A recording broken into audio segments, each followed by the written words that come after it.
The game is to be where you are, be it honestly and as consciously as you know how. Watch the latest Ram Dass documentary film, Becoming Nobody, on Gaia.com. Of course, there was fear in losing that familiar identity. But there was always also wonder.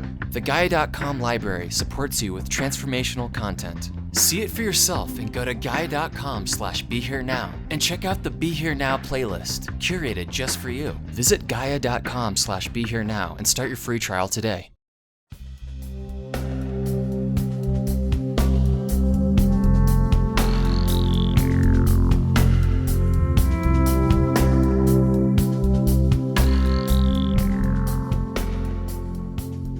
Hi, everyone. It's Raghu, and I'm back with Robert Thurman. And I have to say, with Robert, it's a love affair that got initiated by our very, very close mutual friend, Krishna Das, at you won't remember this, Bob. We first met at His Holiness Dalai Lama event in New York, I believe, many, many, many moons ago. I think I do, at the Beacon Theater. Yeah, we were sitting in those tables. I remember that. Oh, I do remember that. Yeah. I sort of remember that. I remember seeing you there. You know? Yeah. So I think you've trimmed your beard since then. Yeah, maybe a little bit. So happy to have you here, Bob. And one of the things that I mentioned to Bob before doing this podcast was since we have not really communicated at all since Ram Dass left at the end of last year. And one of the things I wanted was to get, Bob has known Ram Dass well before most of us when he was Richard Alpert. And I just want to get some, a little bit of the story of your meeting him and how he came into your life and the how that evolved all the way to these retreats in the last few years that you did in Maui. And can we do that? Wow, sure. This will be such a thrill for me. Yeah, well, when I was undergrad at Harvard, I read Aldous Huxley. Actually, Aldous Huxley came to a theater performance I did where I played Troilus and Cressida. I didn't know you were an actor then, too. I was then. I had aspiration to do that and intention, and actually more to be a playwright than actor, but I did act in that one performance. And at the inauguration of the Loeb Theater on Brattle Street in Cambridge, a Harvard thing, and Aldous Huxley was there at the opening of Old Troilus and Cressida, and there's a terrible speech at the end of that where Troilus laments the fall of Troy and his loss of Cressida, and Huxley wept apparently in my delivery. Oh, really? And he came backstage to tell me that, and he was really nice. It was my one meeting with him. And then I was reading Henri Michaud in French about mescaline, so I discovered the psychedelic world. I discovered the non-conceptual understandings that you're thrown into having to kind of deal with experiences with psychedelics, and naturally then was interested in Richard and Tim and Ralph, the triumvirate that was working at Harvard at that time. Although I didn't get any stuff from him. They were blamed as if they had turned on some undergraduates, but it was circulating already in the undergraduate body, and it wasn't really their thing. They didn't really. They had some experiments with some people, I think, very small doses. Actually, we considered them somewhat square. Actually, really, yes, because they were into set and setting and moderate and observation and small doses. They were being very responsible. Psychologists doing their research, and we were taking big doses of different things and riding motorcycles and listening to Joan Baez singing at the Cafe Mount Auburn on Mount Auburn Street behind the sort of off a block away from Mass Ave. We had a whole scene. There was a whole scene, and I was already married to my first wife at that time, and I was a young madman, and. Then in the middle of that, I lost an eye, which was really lucky because I could have lost my life. I was a bit wild driving and motorcycling and so on. And so a garage accident, lost the eye clumsily doing something in a garage. And then that made me want to drop out of Columbia. That was a big impermanence visionary experience in itself. And when I came out of that, I wanted to leave Harvard, and I didn't actually necessarily want to leave that marriage, but my ex didn't want to go with me to India. I was going to Hermann Hesse in hand, Gurdjieff in hand, Edward Conzo's Prajnaparamita in hand, etc. I was off for India gradually. It took a while. That was 61, fall of 61. And then the process of doing that, I stopped by the Tim and their building. They were living in North Cambridge, I think, at that point. They hadn't gone to Newton yet. So I kind of got to know them, introduced myself to them. And there I was like one of the sort of people on the fringes of their thing. And they were kind of surprised that we were riding motorcycles while stoned. But we've had a great time. There's a few other people I know. And what was Ram Dass like then? Well, he was wonderful. He was, he was a snappy Harvard professor. I believe he had a green Mercedes convertible that was, it wasn't souped up, but it was a nice green. He used to ride around that, and he was very well trim, and cheerful, and very, of course, brilliant. And I think he had tenure or something. I believe he did at Harvard. And Tim did not. Tim was like a visiting prof, and Metzner was maybe a fellow. He wasn't really on the faculty there, I think, at that time. And they were doing, they hadn't yet gotten more far out. So anyway, then I went off to India. So then I didn't see him for over a year. And when I came back at the end of 62, I then stopped by their Newton thing, their thing in Newton. And I may have had a trip or two. I tripped a little bit on that pilgrimage to India.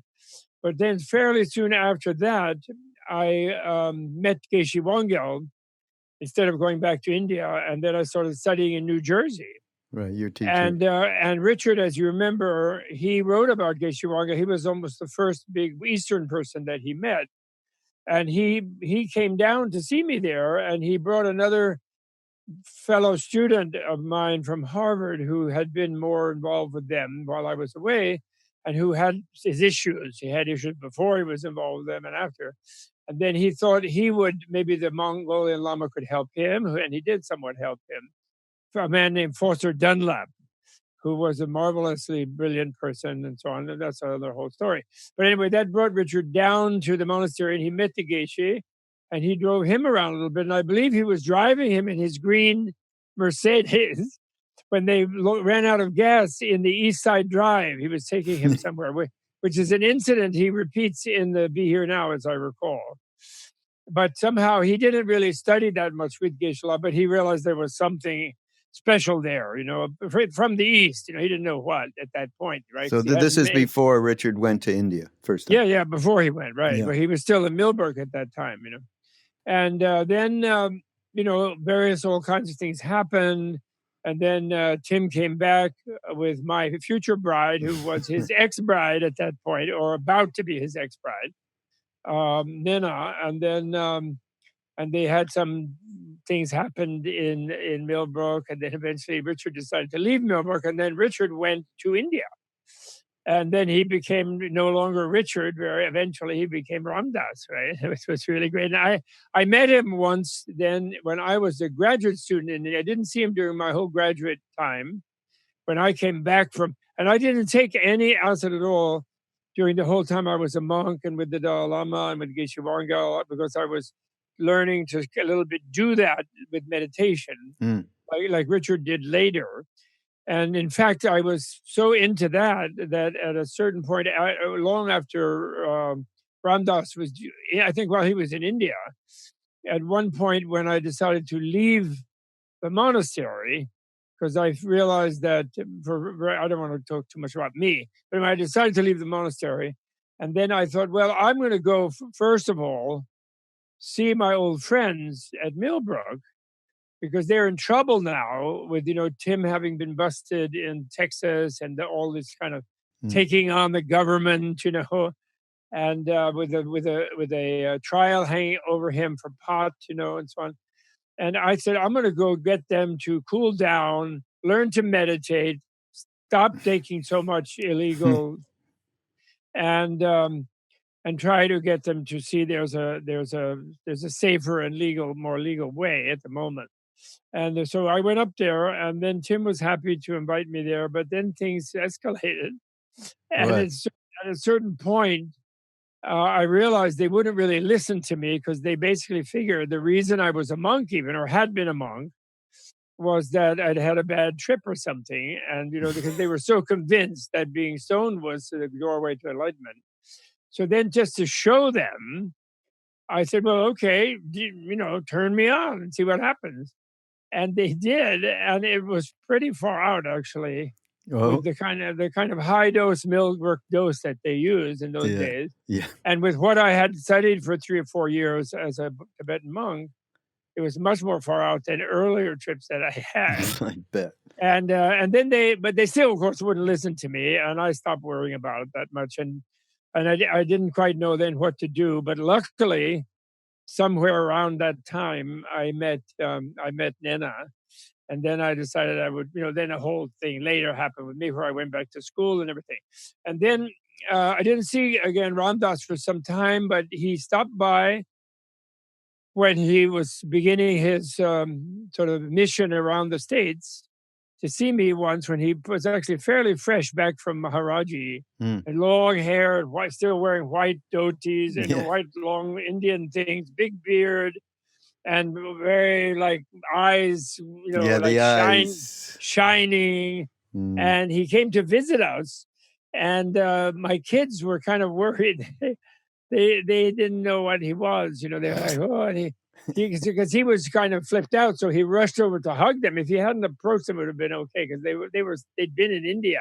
They were only 3 or 4 years old, but especially the older one, the boy got it, and he was like, oh. But when he went over to give him a big hug, so then Ram Dass was kind of a little freaked by that. Oh no, didn't react to my total love. He hadn't yet, I think, had enough experience being a guru a little bit to realize that you have to kind of approach people a little more carefully.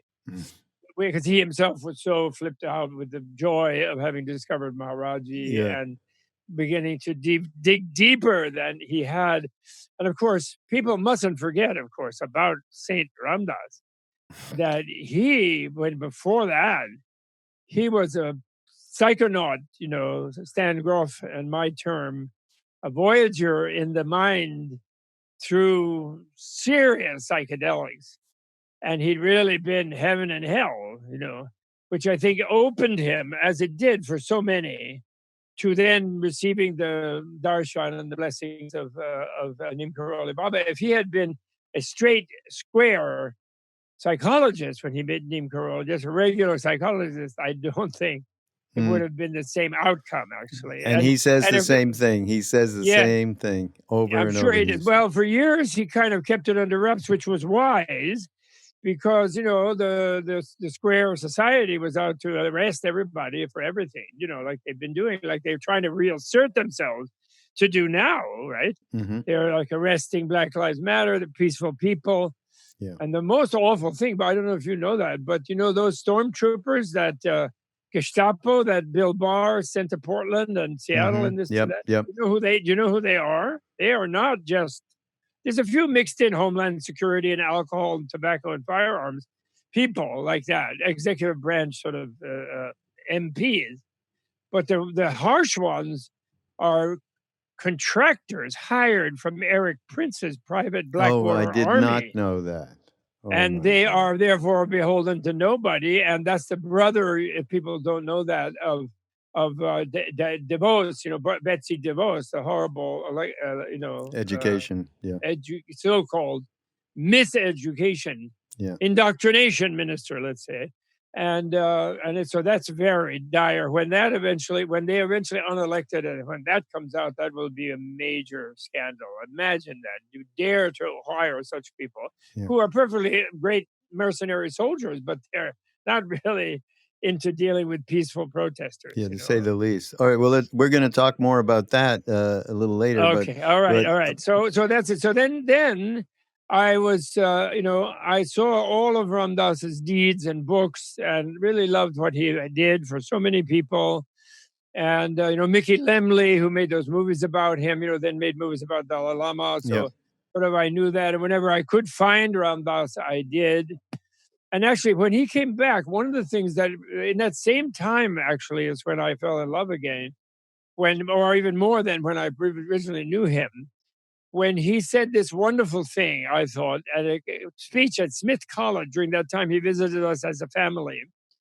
And he said, he recounted how in the Bangladesh wartime, where I had met him actually, and Krishna Das and Adan Goldman and Surya Das. No, Surya Das was not with them, but a bunch of them who had been in Kausani doing a retreat. And I was living in Almora at that time as a grad student.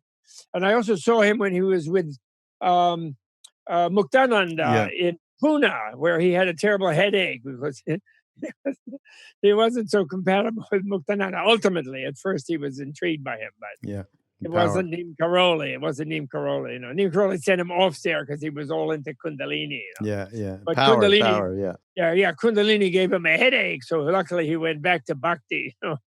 But I saw him when he had that headache, and with Muktananda, and I was not that excited about Muktananda myself, but I stayed out of his way. On the other hand, he was quite a forceful character, and. So I had met him then, but then in this speech, which he was given, he recounted how he was so upset by the genocide of the Bengalis going on by the West Pakistanis in Bangladesh that he said to Maharaji, he said, "Oh, that's horrible, terrible. I want to go." And Krishna Das tells the story about he wanted to use his Volkswagen as an ambulance and go there. Probably would have perished if he had. But anyway, he had a good impulse to do that. And then, in addition to discouraging him from doing that, which was very practical and probably saved his life, Maharaja also said, "But don't you see, it's so perfect." In other words, don't get upset even by seemingly horrible, surface horrible things. And then Ram Dass said back, "Well, okay, Guruji, it's perfect, but it stinks." Yeah, right.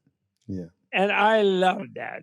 And it really reminded me, I was at the very time in Almora still, and I was very upset about what was going on there. I had various visions and fierce deities, all kinds of things, trying to stop it. And then I had a dream where my old Mongolian guru, he was still alive at that time, but anyway, where he appeared to me in the dream sitting on a stone bench in the yard in front of these Himalayan mountains where I was staying in retreat in Almora. And I was angrily shouting at him, same way. And I was saying, "Where's that Nirmanakaya, all the emanation bodies of the Buddha? How come he isn't emanating some UN troops or some neutral people or some whatever, to stop this killing babies and this horrible thing that's going on there? What's wrong with it? Where's that Nirmanakaya of yours?" Sort of thing. I was challenging the vision of the sort of esoteric, slightly esoteric vision, or used to be more esoteric vision, of the good guys really being in charge, actually, of the world and seeing to it that this kind of atrocities don't go on. And or at least that's how I thought it was. And so I was like saying, "It stinks, where is it?" And he didn't say anything. He didn't answer me. He didn't say, "Don't you see it's perfect," like Maharaji did. But what he did in the dream was his image became bigger and bigger and bigger and bigger. And finally I was like screaming like a little mosquito at his knee level. And he was bigger than all those 27,000-foot snow-capped mountains from which you see from Almora, Trishul and Nanda Devi, the biggest mountains Himalayan mountains in India. And he, in other words, like, the picture is bigger than sort of routine. You know what I mean? Yeah.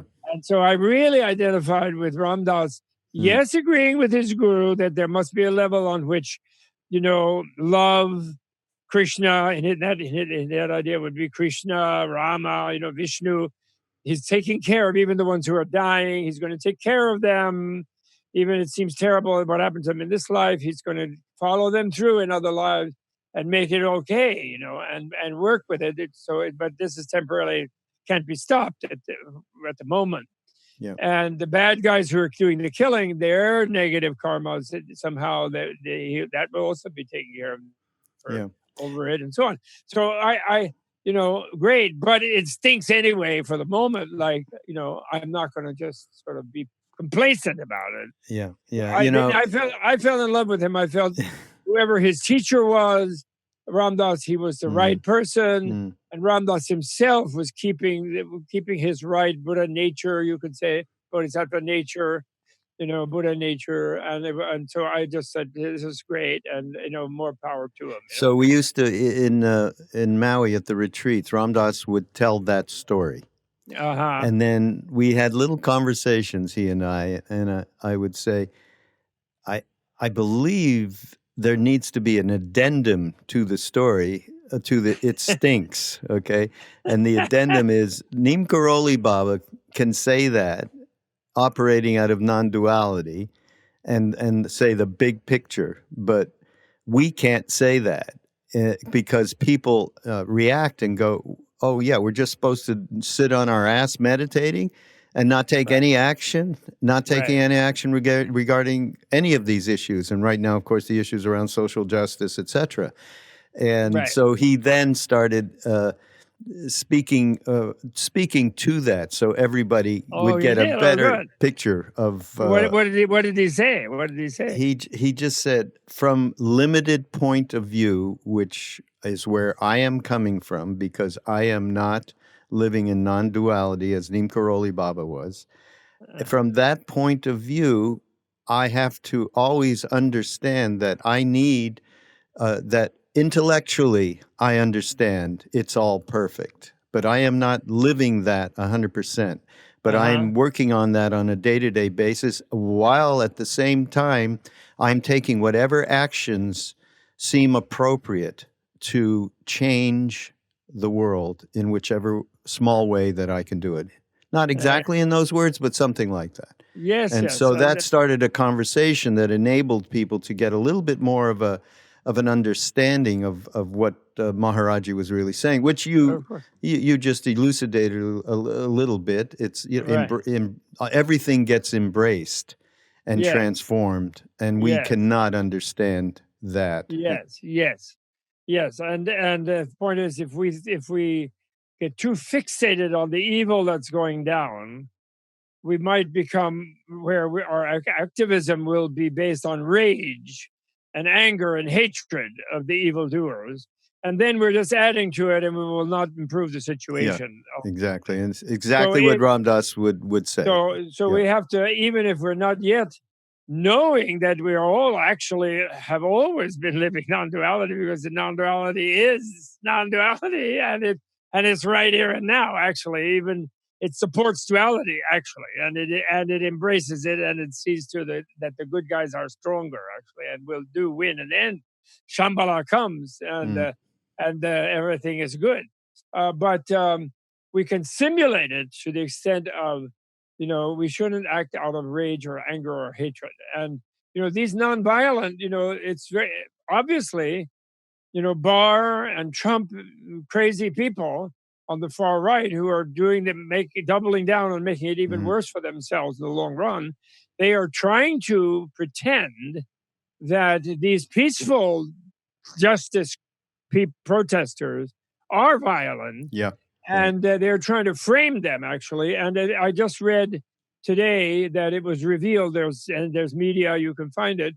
It was revealed that the guy in the first protest in Minneapolis who started smashing windows was a white supremacist guy carrying an umbrella and started smashing windows, dressed in black. I saw that, to try to pretend he was one of them. So that's the agent provocateur strategy that the oppressor will use to try to take away the moral high ground from the nonviolent protester, because actually the nonviolent one is more powerful, because it appeals to human beings' hearts And human being, even the bad guys, ultimately are actually even gentle. The gentleness is in the heart of even the worst bad guy. If I read Mary Trump's book word for word. Oh, yeah. And that poor man, who is now a definite evildoer in his behavior, but he's a little shriveled up little 3-year-old who's just frightened of the world and trying to bully his way out of his fear.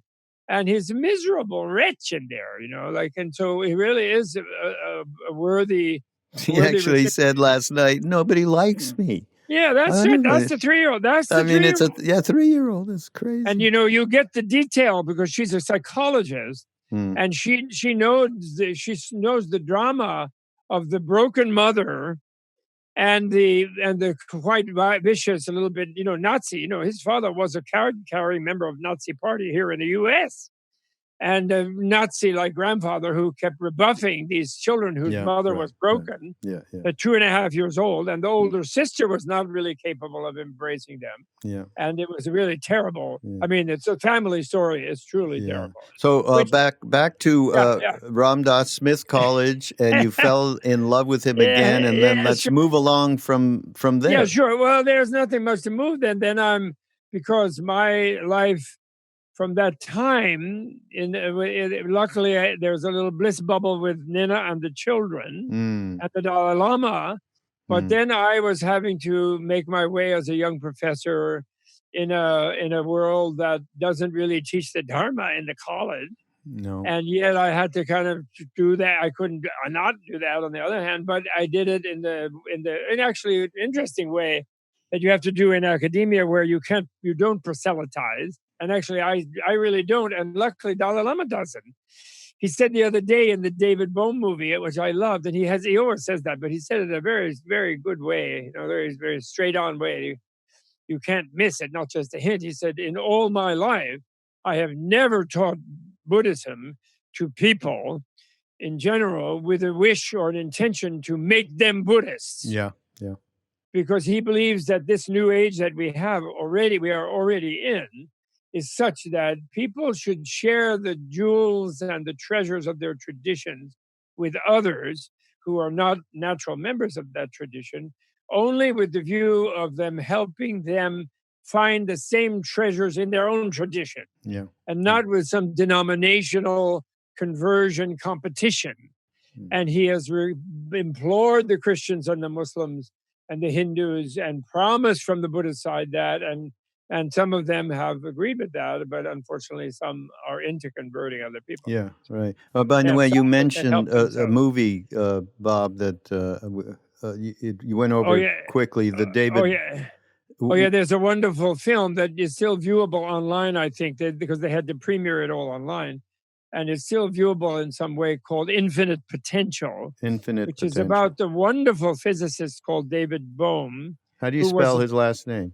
Bohm. Okay. Who was the prize pupil of Oppenheimer. The A-bomb guy at Berkeley, and got his PhD and all that. But once his interpretation of the quantum world was that it leaves a room for mind and spirit, then Oppenheimer and these people purposely blackballed him, and they didn't even argue with him because his arguments, mathematics and physicists' arguments, were irrefutable. That the real quantum formulas and everything proves that the observer's mind is a physical force, if super subtle, and therefore you can't be a physicist without dealing with the mind. And they couldn't answer that in physicists' terms except by dogma, so they just ignored him. Anyway, the great movie was made about him, and he was a friend of both Krishnamurti, J. Krishnamurti, and the Dalai Lama. And therefore, the Dalai and Krishnamurti Krishnamurti has passed. So they showed some archival thing of his dialogues with Krishnamurti, and they showed some, and then they had the live Dalai Lama make some comments about his friend, David Bohm, who actually I also had some dinners with Mr. and Mrs. Bohm and His Holiness, and attended on some of their conversation, which were really fun and really great, amazing. Actually.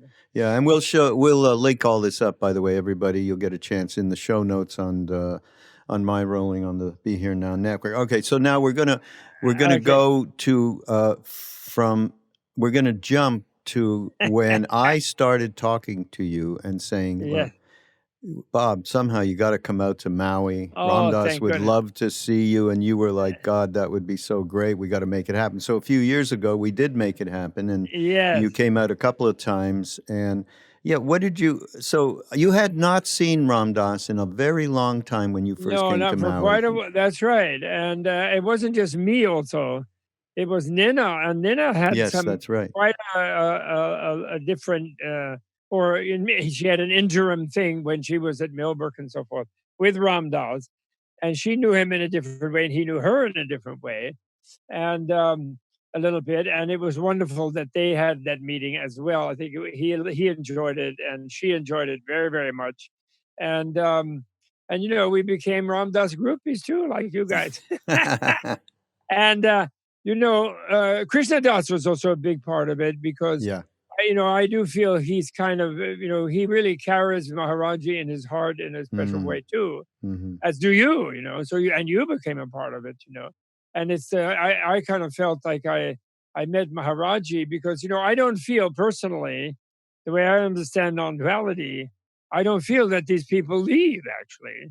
They just leave a body when it's no longer a suitable instrument as far as they're concerned, but they remain around and they can incarnate in other bodies if they wish, or they can just stay in a field form that other people can't necessarily right away perceive as a body, but they can contact them spiritually at any time.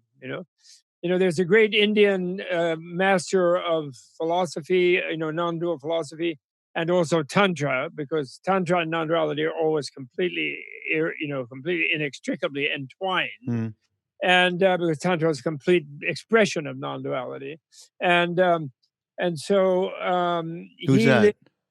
Chandrakirti was his name. He lived in the Chandrakirti, right. He's known to have lived because of writings and recordings and his abbacies of different important monasteries in the 7th century.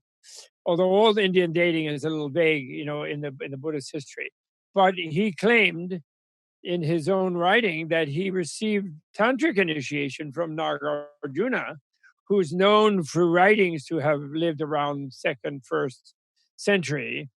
And although the Buddhists say he lived 600 years, actually, and they all of them say that, and Westerners won't believe it, And but it doesn't matter whether he was in the physical body or not. I'm sure he initiated Chandrakirti in the 7th century without fail, and he could initiate me if I was as pure as Chandrakirti, if I had pure vision.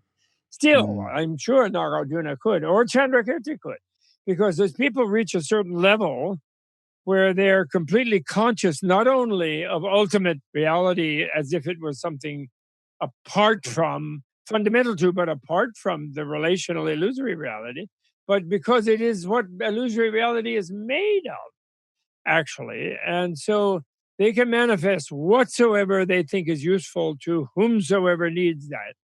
And I consider Maharaji like Larry says about Larry Brilliant, yeah.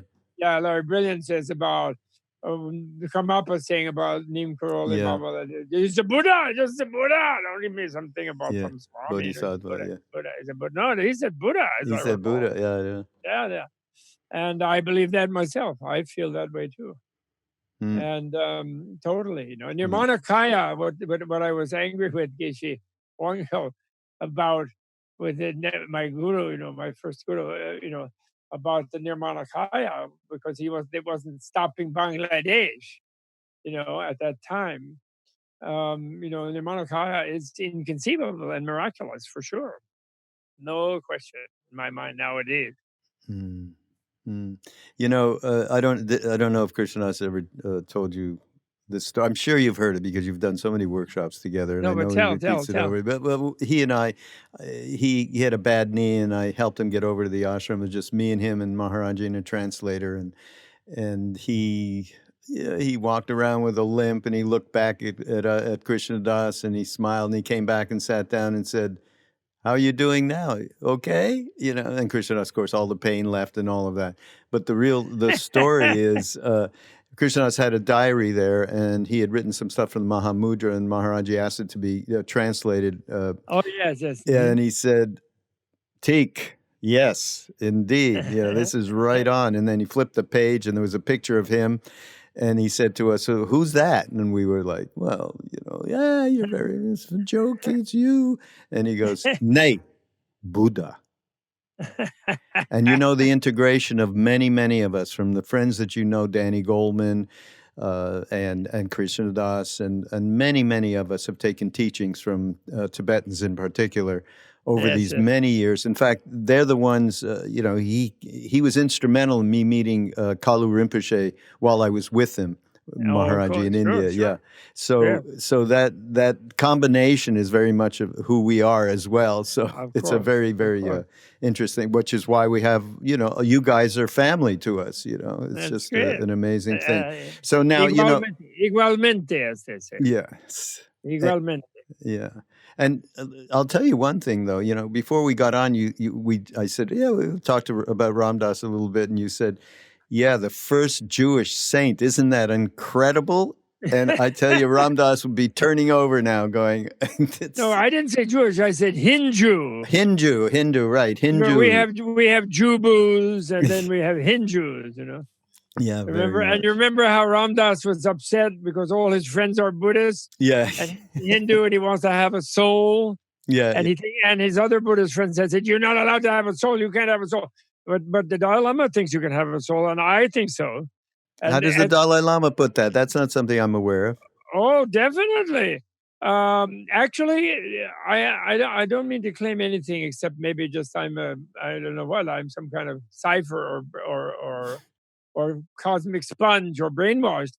But I reached a point a few years ago, maybe 8-10 years ago, in teaching and around, that I was tired of this thing of no soul, translating anatma as soullessness.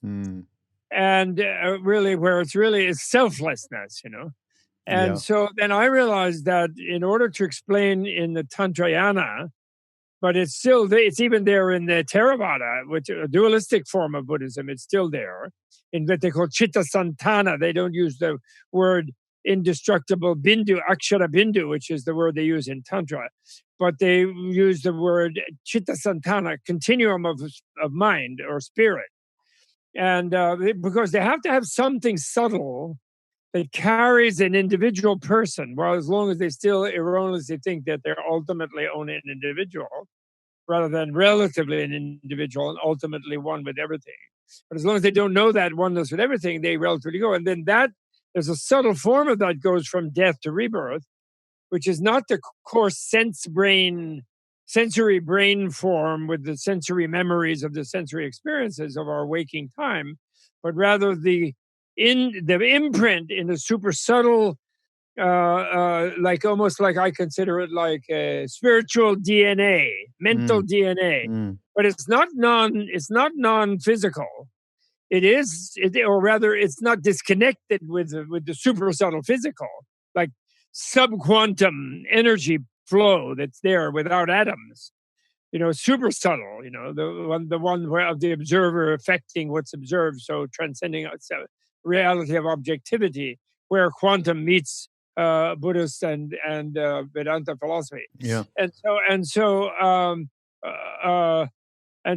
I said I wanted to be able to use the word, so I started using it, talking about a selfless soul, and I started saying that there are expressions in some sutras where not only there's no soul, jiva, which really better translate jiva than atma, but there's no jiva, but also in those same ones there's no hand, there's no eye, no ear, no nose, there's no everything, and there's a certain meaning for that. So in other words, when it's no, everything gets included.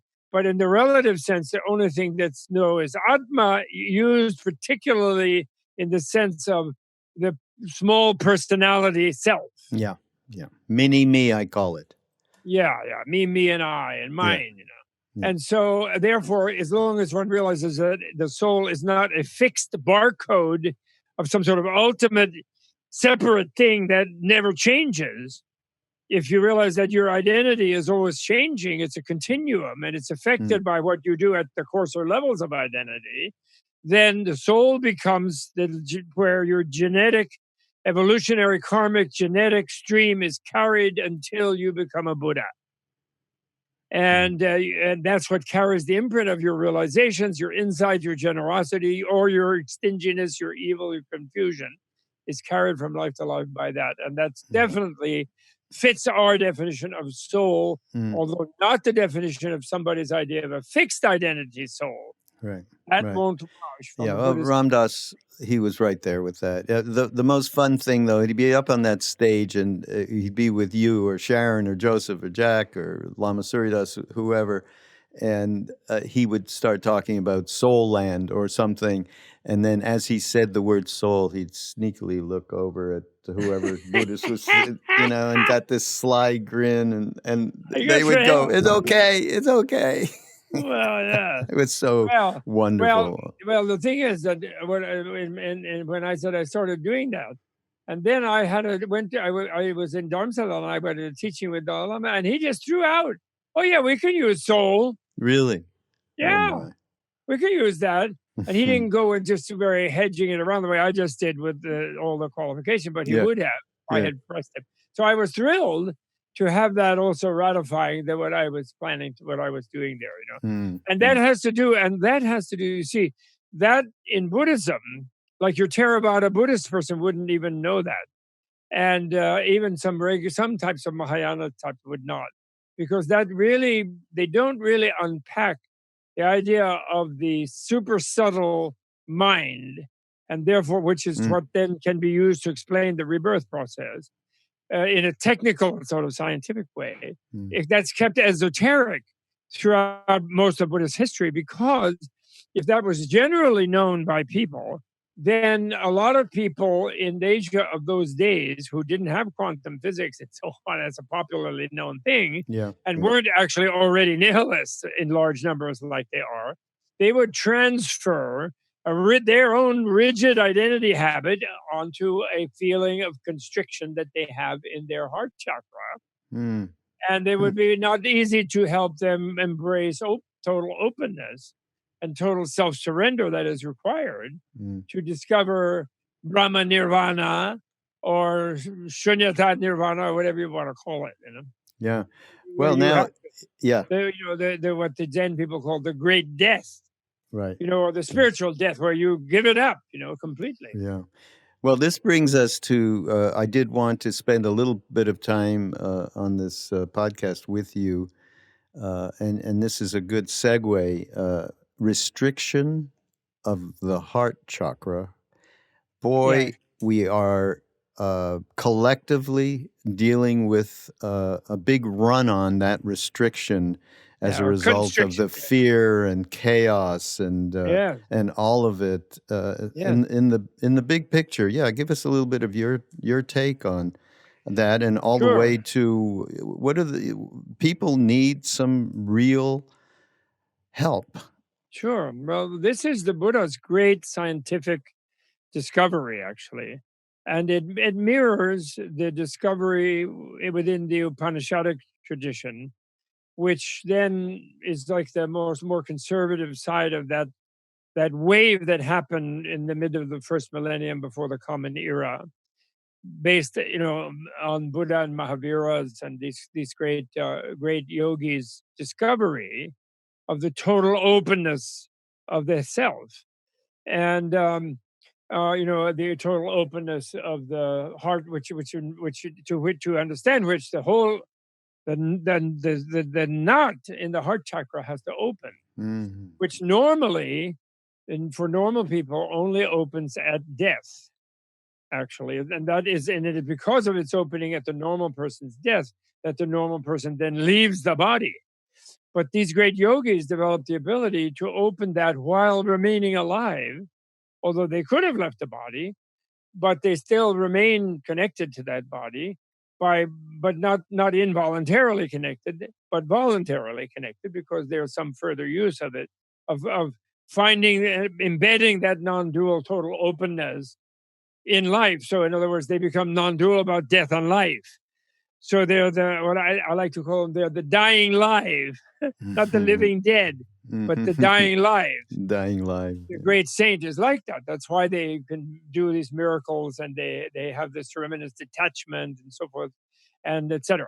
So I'm saying, at the moment, of course, nobody's saying that everybody on the planet is going to become a Buddha in their own awareness. In a way, they all have a nature of that, but they're not going to necessarily do that in all their awareness. However, if you take the gradient from the really rigidly knotted heart chakra, connected to the very strong egotism and ego grasping of it's just me, I'm the only one in the world, like it's only me, I'm it, I'm the whole thing, in a very tight, closed way, which then also leads that person to be very, very frightened, because then they're scared of everything else, which is not them. And they're surrounded by a not them that is so much bigger than they are that they're automatically tense and uptight, as we would say. And polarize all the way. Yes. So the process of doing that is not like an explosion in your heart, because that would just kill you. It's not like slicing through a Gordian knot in a split second, because that would also remove yours from your own nervous system. It would not be healthy. It's a much more subtle, bit by bit dismantling of the rigidity of your identity and your ego sense. It's not also a complete destruction of your ego sense, as some people wrongly think. If you're Buddhist or Hindu, you're supposed to have no ego. That's nonsense. You discover that what ego is a conceptual way of organizing the processes of your life, which are this complex thing, and actually keeping them really open and loving and all that, but then being responsible. Then the ego is the narrative of where you then are a loving being, an open being, a selfless being, but you're still there responsibly to help others and so on. Yeah. So there's this gradation. And so, for example, religious fanaticism, sexism, racism, only males are really alive, forget it, type of thing. So sexism, and for the other ones are lesser, and that's I'm a male, and then rigid holding in the chakra of the heart chakra, that sense of identity, rigid race thing. I'm just even they're so delusory when they say white. My latest is that there are no whites; they're only pinks. All white people are just pink, even usually somewhat blotchy pink, in search of a tan, actually. There's no such white, Yeah. But never mind that. But anyway, or even you can have black racism because we're so superior, and those white pinkies, they can't dance, And then you can have yellow racism, all those whites and blacks are nothing. And then the reds are hard to find, the native people, and they can be racist too. So in other words, you can, whatever you rigidly wrap your identity around, or even, which are all based on the false idea that there is any identity at all. Because identity means something that's always the same and never changes. So nothing individual, personal, is always the same and never changes. The universal connectedness to all individuals isn't, maybe that's all the same and never changes, but it's infinite. And so even the good individual who can somehow keep connected, being responsibly living non-dually, but responsible part of a community, which is, sounds ambiguous. It sounds contradictory, but actually it's only ambiguous and requires a high level of tolerance of ambiguity to manage that, which the great saints and the great teachers all had, like where like Buddha himself said at the morning of his enlightenment, he said, wow, I know everything now. Totally. And it's so great, Nirvana, guys. Here it is, the doorway to Nirvana. But you know what? Unfortunately, although I can make some statements that are in the general area, I can't really explain it to you, because you can't understand it just by having a formula about it. You have to, all formulas fall short of this miraculous, brilliant, blissful reality that is the world, but the real world. But I can help you with getting rid of some blocks to your ability to experiencing it, because you are it too. And so that's all I can do. I can't really explain it to you. So that's beautiful ambiguity. It's inexpressible, but I'm going to keep talking because I can give you some negations like anatma or parama atma. Parama atma not being the petty little atma, right? Yeah. Those are contradictory, you see those things. So there's two ways of saying it, as a negation or as a transcendence, you know? Yeah. But they're really the same. So that's the thing. So therefore, this psychology, and that is why meditation directed in that way, in other words, once the meditator has some idea of having looked within and having discovered that the unfindability of a fixed core in there, the only thing that seems fixed is the fact that the masks keep falling off when you really become one pointed toward mindful interiorization. And when people meditate in that way, then the lesser levels of identity, like my identity as a male, my identity as a speaker of English, my identity as an American or a Russian or an Indian, my identity as Jewish, my identity as Goyim, my identity as an Indian, as a black, all of these things will peel away before the big one comes, which is my identity as alive versus dead, as whatever, you know, and then no identity, and also no identity of no, and also then the final one being my identity of no identity falls off, and I got to actually be responsible for some sort of participation within this glory of non-duality, whether it's divine or Buddha, whatever it is. I have to be responsible to my relative being, and then that's where Tantra comes in, is creating the beautiful, loving, divine relative being. You know, either Shaiva Tantra or Buddhist or Vaishnava Tantra or Shakti Tantra, whatever kind. That's actually where it begins, is from that realization of no identity, but that there's no identity of no identity. That would be simply separation, and that would not be the ultimate. So being one and interconnected with it all, there is no identity of non-identity. So therefore, the non-identity fits beautifully with the most loving possible, wonderful Saint Ram Dass identity, sweetly smiling through the tears. Yeah, and he would the pain. You know, and he would. This is an interesting point, because we're moving back to the relative, right? We are here in this world. We do need. He would say we need to take action. Taking no action relative to social justice, for instance, means you're taking big action. That's right. And he would say that doesn't mean you have to wait until the moment that you are a living Buddha. We work on ourselves on a day-to-day basis, and yet we take that action. It is not always going to be right action, because we carry with us anger, we carry with us projections of how it should be. And this is and certainly when we talk about racism, and we talk about what happened with George Floyd and the outburst that has gone on, and white people perhaps waking up in a way that they haven't woken up. Talk about awoken.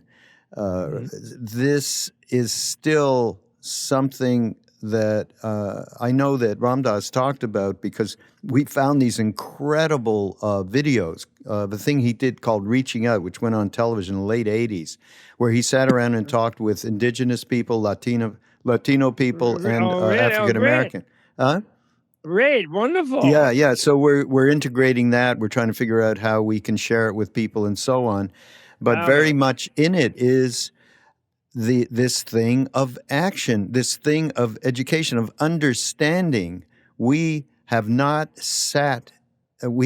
lived in the boots of people on the ground who have gotten what Mehcad Brooks, who's a wonderful actor and social activist, said to me, at some point, every black child gets told the story. I think he put it another way. But the story is, you now, when you leave this house, you have the potential to be accosted either by white people who hate you or by the police, and here's how to act. They get the whole narrative.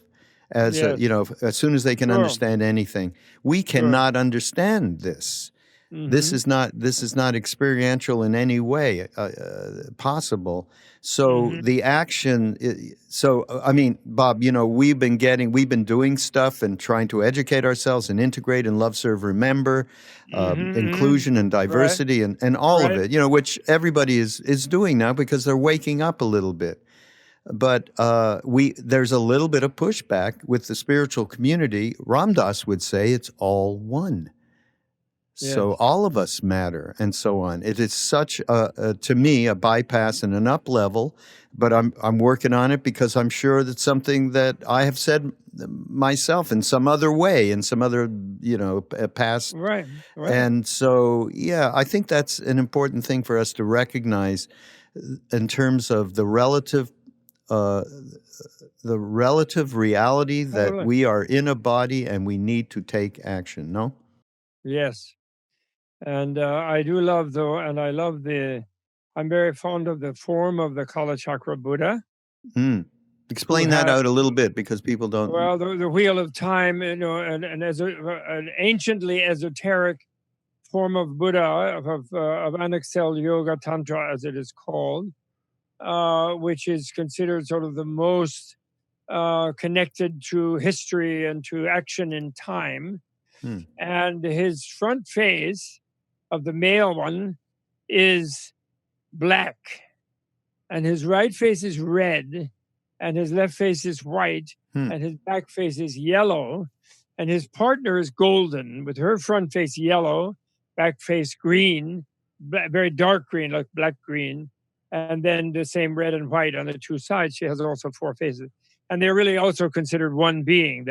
They're an androgynous being, actually. So when you meditate that form, you are meditating yourself as both sides of a blissfully united couple. It's very far out, neurologically speaking, let's say. But what is really wonderful about it as a hopeful thing, is that there you are, all of these colors, as faces of one being, if you follow. And of course, you could, and actually there are forms where it's 1,000 faces with all kinds of pastel interconnected colors. So it's inhabiting, all of these forms and showing their complete ultimate equality, but even relative interconnectedness. So there's no superior one or another. Each one is fitted for different environments. That's all. That's how they got to be the different complexions, because of different environments. So I love that. That's a sort of just a little hint of some sort of very, very advanced level that the yogi and yogini who really decide to become, try to go all the way with it, they can use, they can use that level. And in the meantime, I don't think we should ever say never. In other words, for example, unfortunately, I never had this ability, but not because of any, thing, but I just never got a chance. If a white person would go and live in a black country and be of the rare face, the rare pink face that is bopping around there, and then one will run into some people who will be annoyed from colonialism or whatever, and one will begin to feel like a kind of outcast and a little bit paranoid. And, we could certainly learn it, and we will be doing that, I believe, in the future as things become more equal. And this, of course, is the whole Reagan through Trump phenomenon. This came out in the open of the white, so-called white pink majority losing its majority status to people of multiple colors, and the big freak out has to do with that, of them not willing to embrace the equality that is in our through line. Some people who get too left and too radical, they go it's like they get too angry and then they say, oh, it's always been criminal from the beginning. America was built on a genocide and et cetera, et cetera. Well, yes, that's true. But luckily we failed in the genocide, because they always will fail. And the native people are still here. And they are, their saints are compassionate toward us. Their non-saints are annoyed with us. but they're still here, and they will always still be here. And the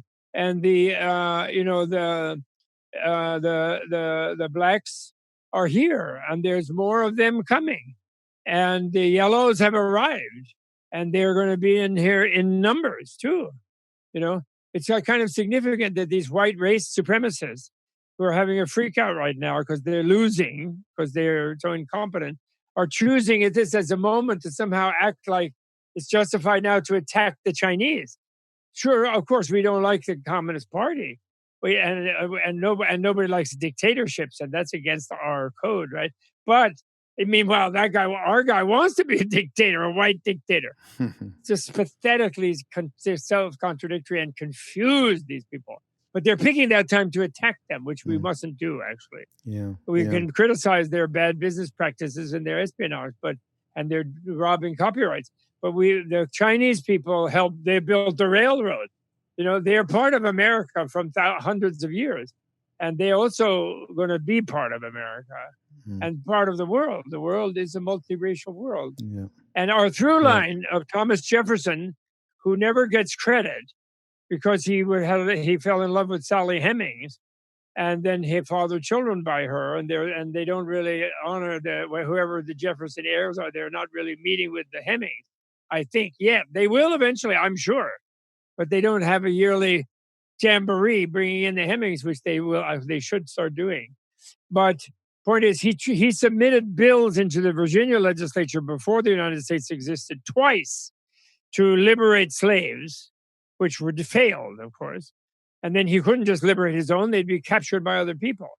And after that, and then he put all are equal. It put that in the Declaration of Independence, and rights of man, droit de l'homme. He was influenced by French droit de l'homme theories, and then he couldn't.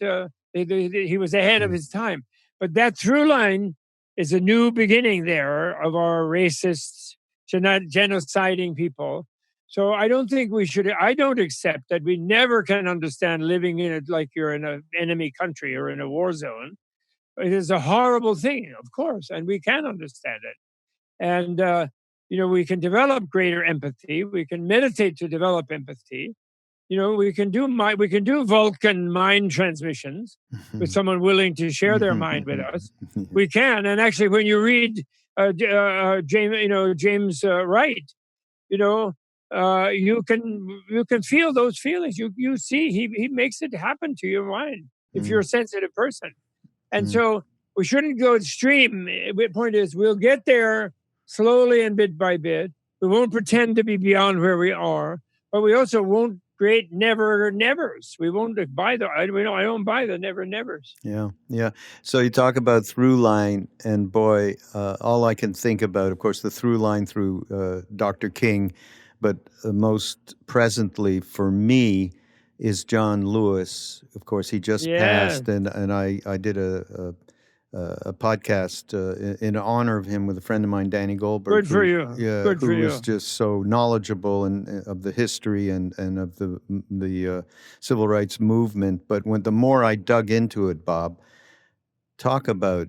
You mentioned that Native Americans, their saints, so-called saints, that are still compassionate towards us. Yeah, and you look at this man was nothing but a saint, John Lewis. Nothing, fearless and full of love. It gave more hope to me than anything that I've experienced in a long time in this regard. So that's really great. I know I really love the guy, and he wouldn't go to the inauguration. Yeah, and I admire that. And when he went to when Obama got inaugurated, he was there, and he had tears in his eyes when he went up to embrace Obama, and Obama turned to him and said, "John, you did this." That's nice. Isn't that? You did this. Jesse Jackson was also weeping. Yeah, no, absolutely. Well, many of us were at that time. Well, we're at the end of our time here, Bob. I want to thank you. Okay. Thank you. By the way, everybody out there who's listening, we are going to have this virtual retreat at the end of August, August 28th through 30th, with Krishna Das, with Bob, Okay. and with But Annie can we- Lamott. Annie Lamott, your guru is coming back. Remember Oh, I that love whole it. thing? Do we have do we have another minute? Can I take one tiny little Absolutely.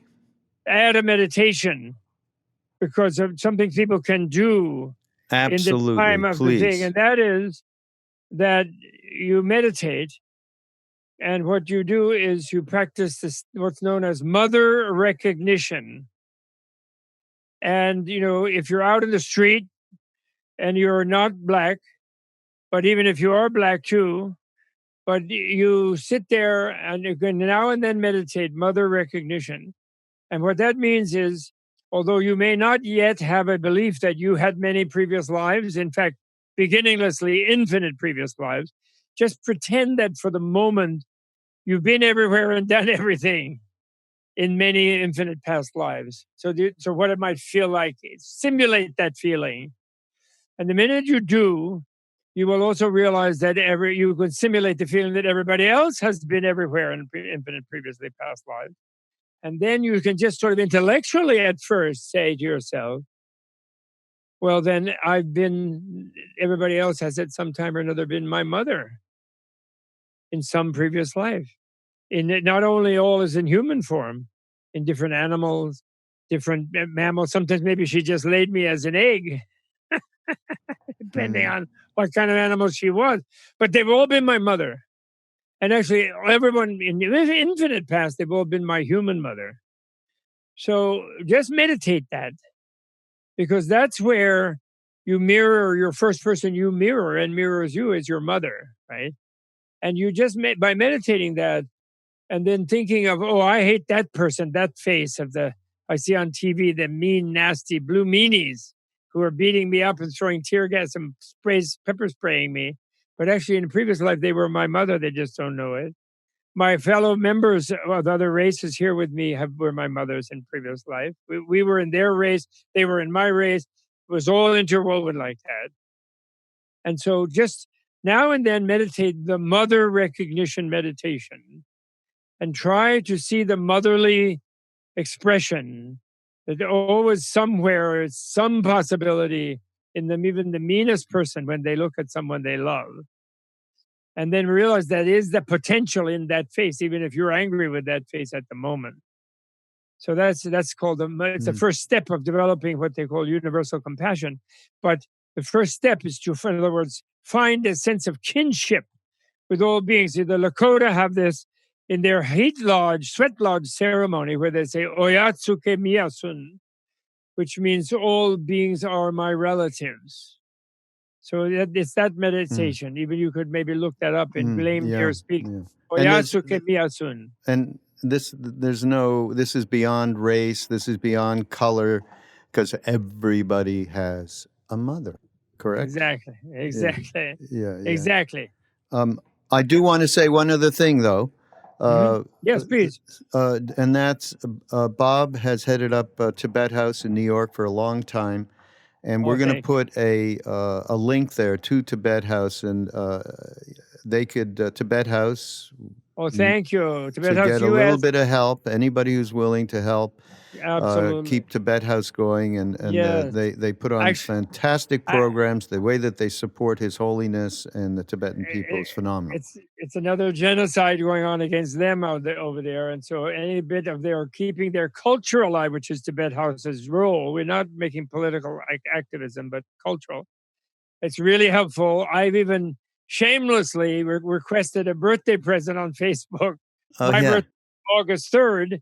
So $5, it doesn't matter. $10, $3, Bernie Sanders style, any little bit they can put in the birthday kitty, and it'll be matched, because we have a matching grant from some generous person and anonymous. But it's this time when we're trying to do that to keep our staff and our programs alive during this time of total shutdown, which we've been. So thank you so much for mentioning that. Yeah, and just this is important too. Is it a nonprofit? I think it is. Yes, of course. So anybody donating, it's tax. That's tax right. deductible. TibetHouse.us. Yeah. Okay, that's great. Everybody should know that. Again, thank you so much, everybody. The links are all going to be in there, and thank you. You can find out more about Tibet House, more about Bob. We've mentioned the David Bohm movie, and whatever else. And again, you can the end of the month of August on the 28th, Bob will be there.